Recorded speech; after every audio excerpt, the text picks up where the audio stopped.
Hello दोस्तों।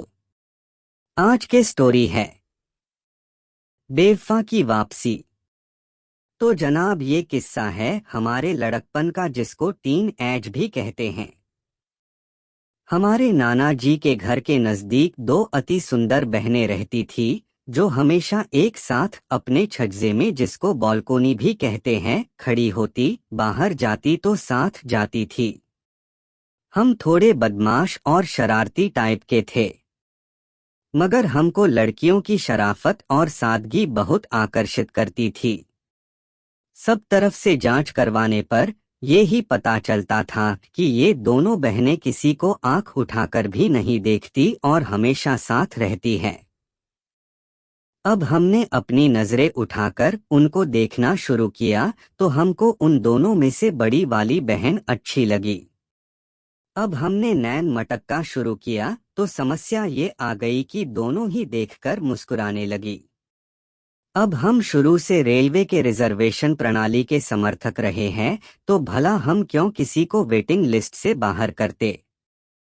सो हमने सावधानी से दोनों को आंखों में आंखें डालकर मुस्कुराते हुए गर्दन को एक तरफ कभी दूसरी तरफ करके मुस्कुराहटों का हसीन हमला शुरू कर दिया। Smiley face. इस बात का खास ख्याल रखा कि जब एक को देखे तो दूसरी ना देखे और दोनों को ये ही लगे कि हम उसी को देख रहे हैं। हमको उस समय दोस्तों को कोड नाम देना बहुत पसंद और सुविधाजनक लगता था, सो हमने उन बहनों को भी कोड नाम दिया। बड़ी वाली का नाम हमने चिलगोजा और छोटी का चेरी रखा। अब बस यूं ही नजरें मिलाते हटाते नजरों से बातचीत चल ही रही थी कि चिलगोजा, जो हमको पसंद थी, उसकी मुस्कान हमको इशारा देने लगी कि वो हमारी आरक्षण नीति को पहचान गई है। अब हम ज्यादा रिस्क ले नहीं सकते थे, तो हमने चिलगोजे पर से अपना फोकस हटाकर चेरी पर ध्यान केंद्रित कर दिया। एक दिन अचानक हम टहल रहे थे तो चेरी साइकिल चलाती हमारे पास एक गली में शाम ढलते वक्त आई और बोली, क्या बात करनी है आपको, बोलो। हम अवाक हुए इस वार्तालाप रूपी हमले से संभालते हुए सुरक्षित दूरी बनाते हुए बोले, क्यों तुमको नहीं पता कि मैं क्या कहना चाहता हूँ।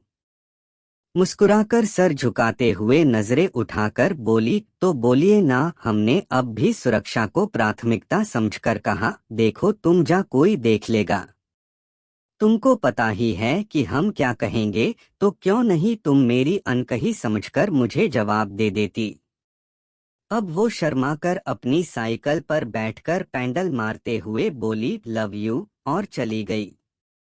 झूठ नहीं कहूंगा, उस दिन वाकई गर्म हवाओं में भी ठंडक महसूस होने लगी। खुशी का तो मानो कोई ठिकाना ही नहीं था। जोर की भूख लगने लगी। बिना बात के मुस्कुराहट ने हमारे होंठों पर घर बना लिया था। अब तो इश्क सातवें आसमान पे था। दिल का कनेक्शन ऐसा कि हम दिल में याद करते थे और वो अपनी बालकोनी में आ जाती थी। वो ना भी दिखे तो धूप में सूखता उसका दुपट्टा भी दिल को सुकून दे देता था। उसने बहुत से प्रेम पत्र हमको लिखे। पत्रों में हमारा दर्जा भगवान जैसा वो लिखती थी। उसकी दी हुई उसकी तस्वीर शर्ट के अंदर रखकर हमको ऐसा लगता था कि कोई कवच पहन लिया हो। कभी भी किसी से घुसाबाजी हो जाती तो उस तस्वीर के एहसास भर से हमको दर्द नहीं होता था। हम हर लड़ाई जीतते थे। हमने एक साथ जीवन जीने का कोई वादा कभी इसलिए नहीं किया क्योंकि एक दूसरे के बिना भी रहना पड़ सकता है, ये सोच ही नहीं आती थी। इसी दौरान हमारे नाना जी का देहांत हो गया और हमारा आना जाना और चेरी से मिलना कम हो गया। इश्क पूरे शबाब पर था और इस कदर था कि हम घर का सामान लेने भी जाते तो 9 किलोमीटर दूर चेरी के घर का चक्कर लगाकर सामान लाते। चेरी भी बेइंतहा मोहब्बत करती थी, जो हमको महसूस भी होती थी। इस सब के बीच एक बार हम चेरी के घर के नजदीक पार्क में उसके आने का इंतजार अपने दो दोस्तों के साथ कर रहे थे कि वो शाम के अंधेरे में हमारे नजदीक आई और बोली, मुझे आपसे कोई मतलब नहीं रखना है, मैं सिर्फ ये कहने आई हूँ कि आप मेरी फोटो और लेटर्स मुझे वापस कर दो और मेरी जिंदगी से चले जाओ। अब आप इसको हमारी ईगो कहिए या जो भी, हमने चेरी से नहीं पूछा कि क्यों ऐसा कर रही हो। हालांकि हमने उसके चेहरे पर शर्मिंदगी देखी थी, क्योंकि वो जो कह रही थी उसके पीछे उसके पास कोई कारण नहीं था।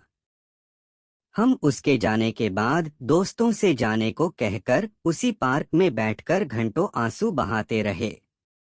अगले दिन हमने ईमानदारी से उसके सब लेटर्स और फोटो उसको दी, तो उसने कहा, सुनो, आप मुझे 1,500 रुपए उधार दे सकते हो। हमने बिना कुछ कहे वो पैसे उसको दिए और चश्मे के पीछे अपनी नम आंखों को छुपाते हुए बाइक स्टार्ट करके चल दिए।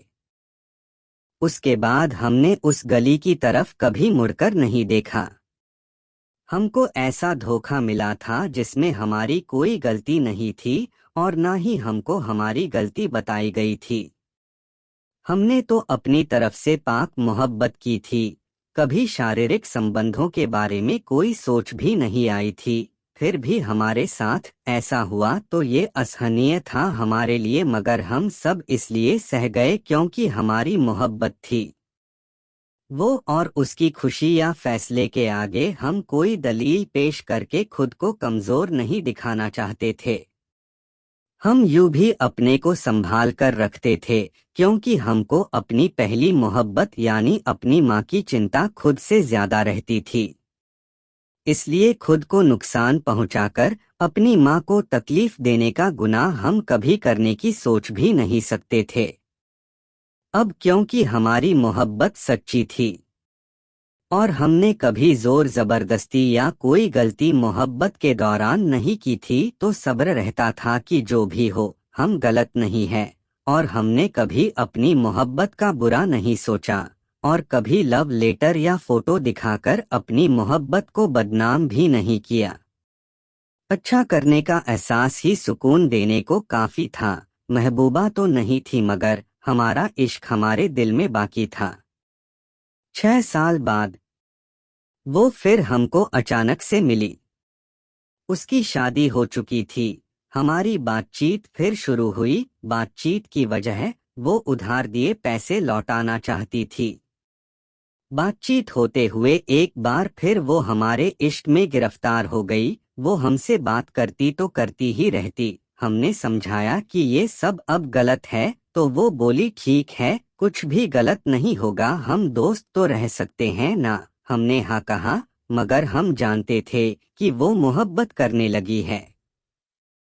एक रोज हम मिले और उसने बताया कि वो हमको अपनी सहेली के भाई से उस वक्त मोहब्बत करने की वजह से छोड़कर चली गई थी। बाद में उसने उसके साथ बहुत दुख भोगे।